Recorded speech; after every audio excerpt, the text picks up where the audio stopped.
Assalamu alaikum, hello and welcome Construction World. Christopher from Oryx Consulting. Welcome back to Oryx Talks. Have you ever wondered why people lose focus with what it is that they're trying to do, whether that be a project or a particular machine they're building or something like that? We're going to get into it in this talk. Have you ever felt? Are you listening? Damn.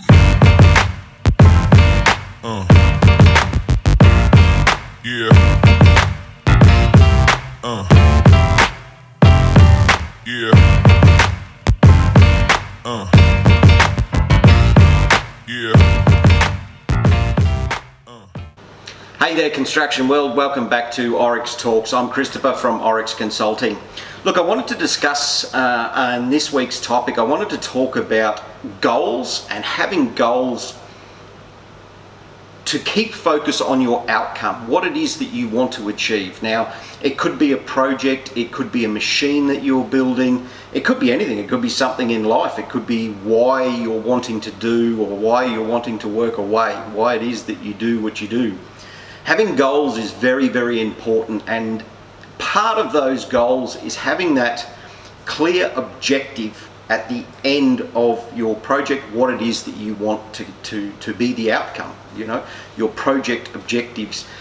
And I want to use a few, as I always do, I want to use a few examples of this and how it works well. And probably also, I can think of a couple of projects that we've done where it hasn't worked well because there has been no objective to that. So one of the best, or the best project manager that I've ever had the pleasure of working with was he's a good friend of mine, Gerard, from France, but he lives in Australia now. I remember the first project, well, Gerard and I go back to 1996 when we worked on our first pipeline project together. He worked for the big French company Speakerpag in those days. And fast forward to 2008 when I worked underneath Gerard. Gerard was the project manager and I was the equipment manager for a project in the Northern Territory in Australia. Gerard's office was like nothing I've ever seen before. All around the walls was a date and every crew underneath that date as to their production for that job. Gerard was one of the guys that I learned from about clear objectives, what it is that you want to achieve every single day to get the outcome that you need at the end of the project. We knew that there was always, as with any pipeline, cross-country pipeline construction, or any construction for that matter, there's always going to be ups and downs, there's always going to be battles to fight, there's always going to be difficulties that you have to overcome and all these kinds of things. But on that wall, every day, Gerard knew exactly where each crew had to be. Now, if they weren't where they were meant to be, what was the reason? Why did this happen? How can we solve the issues? What are the issues? This is where Gerard, knowing that he had clear objectives that he needed to achieve to get the outcome that he wanted at the end of that job. Now, on the other end of that scale, get to a company that has no real objective other than they just want to make money at the end of it, or the hope that they want to make money at the end of it, which is, I hate to say it, but it's a lot of contracting that I see in this region over here. It's prevalent all over the world, so I'm not going to single out this region. It's just you see it every day of the week over here. And the contracting has no clear objectives. You meet with project managers over here. There's no, there is nothing apart from we've got to put pipe in the ground. And I hate to say it, but that's what I've seen on job after job after job.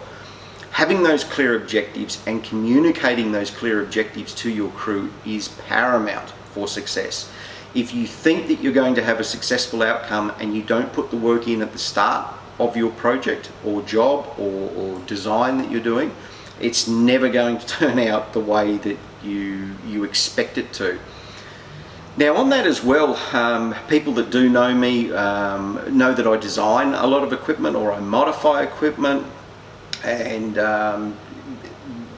the crux of what it is that I do is to remove waste and to become more productive at what it is that you're trying to do. We've built equipment for underground power cable installation, pipelines, of course. Any kind of underground infrastructure, we've designed a lot of equipment, and sometimes it's to remove people or to remove machinery. Sometimes it's an engineering concept where we need to remove like an expensive crane, which, you know, it's not just the crane that had to come to the job, but then we needed to employ basically a full-time engineer to do all the lift studies, to do compaction testing, and on and on and on. So we designed equipment to alleviate the need for using a crane on jobs. But one thing that I've learned over the years when you're designing equipment, especially when you're getting input from customers and they want a particular outcome at the end of it, is keeping those clear goals, keeping it extremely clear what it is that you want at the end of that project. It is still a project at the end of the day. It might be building a machine, but it's still a project that you're undertaking. It's so easy to lose focus or shift focus, or to become so enthralled in what it is that you're doing that you lose the concept of what the purpose of the equipment is at the end of the day. I'll give you an example. If it's for let's just say it's for lowering pipe into the ground, okay? That is your objective. What it is that you're trying to do. Are you trying to remove people from being in dangerous situations? Are you trying to reduce using expensive equipment? Can you do it with a cheaper option? You know, like, is there machinery that you can modify to do that job? It's very important that you keep a clear objective at the end, what it is that machine is meant to do. We're doing something right now, and there's different people from different parts of the world that are pulling in different directions, and it's important to bring the conversation back to what it is that we're trying to achieve at the end of it. What is the goal that we're trying to get at the end of this to help the customers? And once you get that conversation back on track, people will generally, light bulb will go off. Yes, that's right. Okay. You see, with building, particularly with building machinery, people have a lot of wishes and wants, and, you know, I saw this and maybe we could do this. That's great, and that's how things should be. But you need to keep asking that question. Does this bring us closer to our outcome, our projected outcome, our goal, what it is that we want to achieve and what it is that we want this machine to do? Or does this just add another cost to it, you know? A lot of what we're doing is always to reduce costs, okay? So if there's equipment that is on the market, you know, and it's $600,000, $700,000, why can we build that for a lot cheaper to achieve the same thing? It's very difficult sometimes to get that happy medium, because you've always got, at the end of the day, you've got a customer that has a big wish list, you know. But what you really need to try and avoid at all costs is not having that objective to the point where at the end of it you finish all of this engineering and all of the investigations that go into it and the research and everything like that, and you get to a year down the track and then you've got something that's as expensive as the machine that you've seen, and it's going to do the job, there's no question about that.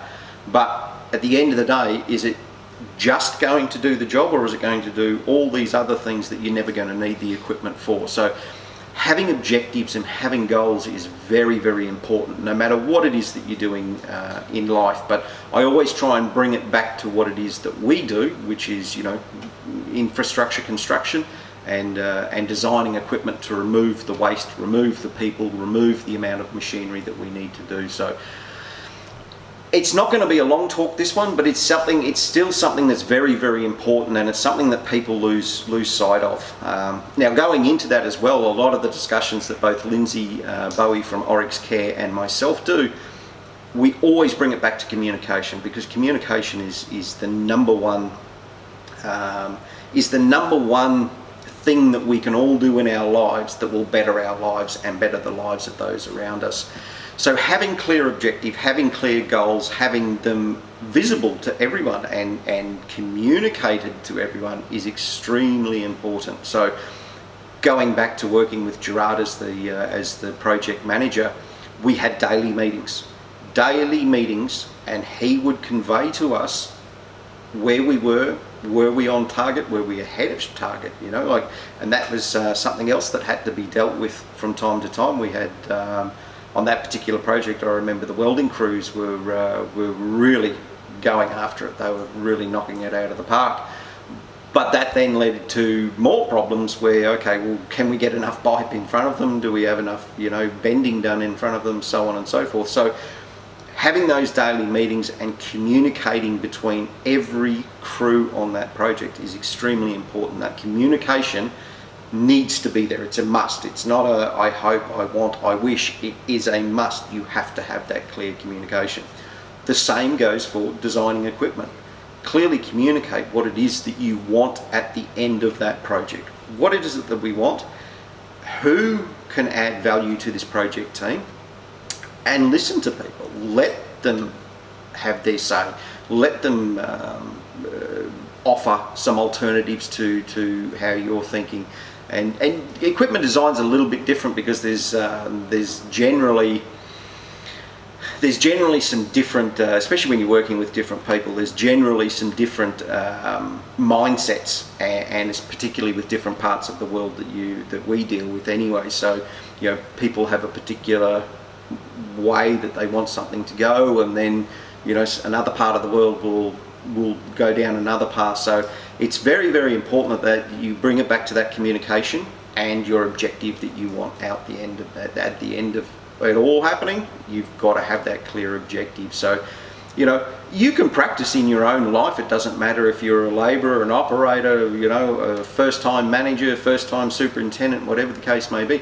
Give yourself some clear goals. You know, looking after a crew is exactly the same. What are my goals with this crew? You know, something that I used to do all the time. I wanted a gun crew. But to get that gun crew, it took a lot of work, no doubt about it, but it took a lot of thought and reflection of what was it like when I was working for someone, what were the things that I disliked about working with particular crews, and how can I get to that point where I've got a crew that no matter where we go in the world, we hit the ground, we're running, we know exactly what it is that we want to do, what our objectives are, and so on and so forth.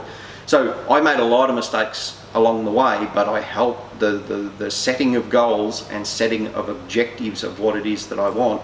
That was what I found to be invaluable at the end of the day. So set those goals. Don't be fixed to them, okay? So what I mean by that is sometimes you've got to take a little bit of a detour to get around a particular problem or obstacle, and sometimes you might need help from someone else to work on a problem, you know? So have your clear objective at the end, but then set your goals, you know, like, and then you can always ask yourself the question, does this bring me closer to that objective, or does it get me further away? So something to be mindful of, that, you know, I'm continually setting goals for myself, and there's things that I will, or to the day I drop dead, there's things that I want to achieve. So, you know, some things have to take a backward step when the world changes, like we're in now. So you have to roll with the punches, you have to make a few modifications, but at the end of the day, what it is that you want, set those goals and keep working. If it's millimetre by millimetre, inch by inch, just keep working towards them. But once you've got those clear goals, it's very easy to make decisions, and to make decisions based on your outcome that you want. So have those clear objectives, guys. Make sure that the objectives are communicated to everyone involved in the project, your crew, whatever the case may be, your household, your family, whatever the case may be. Have that communicated well, and make sure people understand it. Then meeting on meeting, and I mean meetings that add value, okay? I've been in projects where there's just meetings after meetings after meetings, and you leave there just thinking, wow, that was just the biggest waste of time. We've got things to do here, whatever. Then there's productive meetings, okay? They're short, they're sweet, they're to the point, and there's set goals for everyone at the end of it. So, you know, same with your home, same with your home life. Set those goals, communicate it with your partner, your family, whatever the case may be, and when you're both on that path, fantastic, things work out for you. And if they're not, adjust the goal, change the goal a little bit, but make sure that the objective is achievable and you're working towards it at all times. So look, I hope that helps, guys. It was just something that was on my mind, and I think it's something that I see on projects. It's just when projects seem to lose their way, the first question is what is your objective at the end here? You know, is it to be recognized? Is it to make money? Is it to, you know, like there's so many different objectives at the end of it. Is to build the safest pipeline? Is it, you know, whatever the case may be, whatever your objectives are, make it known, communicate it to your workforce, communicate it to your crews. Life will be easy, you know, and you've got that foundation, that roadmap to follow. So hopefully this helps, guys. I really hope it does, and I really like sharing my my knowledge and some of the things that have gone wrong or that I've learnt over my career, and hopefully that can accelerate and fast forward you guys, you younger guys out there that are starting out in the field in your career paths with what it is that you're doing. So until next week, guys, I hope this helps, and as always, if you've got any questions at all, if we can help your projects accelerate them, lower the costs, increase the production, that is what we're here to do. Much love out there, guys, and stay safe.